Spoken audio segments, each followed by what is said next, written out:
Fridge থেকে সরাসরি কাবাবগুলো নামিয়ে ভাজার কারণে কাবাবগুলো ভেঙে গেল। আপনারা অবশ্যই আমার মতো এই ভুলটি করবেন না।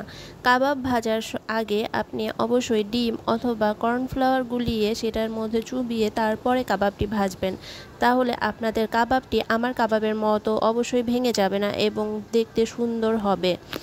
আমি এই কাবাবগুলো আগেই বানিয়ে ফ্রিজে রেখে দিয়েছিলাম, সেখান থেকে নামিয়ে এখন আজকের জন্য ভেজে নিলাম।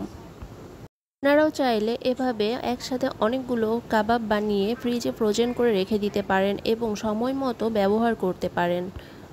কেজি পরিমাণ সলিড মাংসের সাথে 250 গ্রাম পরিমাণ বুটের ডাল, আদা, রসুন, কাঁচামরিচ, পেঁয়াজ, মাংসের মশলা, গরম মশলা এবং চাট মশলা দিয়ে আগে ভালোভাবে প্রেসার কুকারে সেদ্ধ করে নিয়েছি।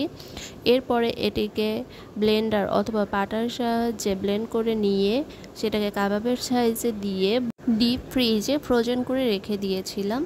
এরপরে প্রয়োজন সময় এভাবে নামিয়ে ভেজে নিলেই হয়ে গেল আমাদের কাবাব। যদি আপনাদের আমার রেসিপিটি ভালো লেগে থাকে তাহলে অবশ্যই সাবস্ক্রাইব করে রাখবেন।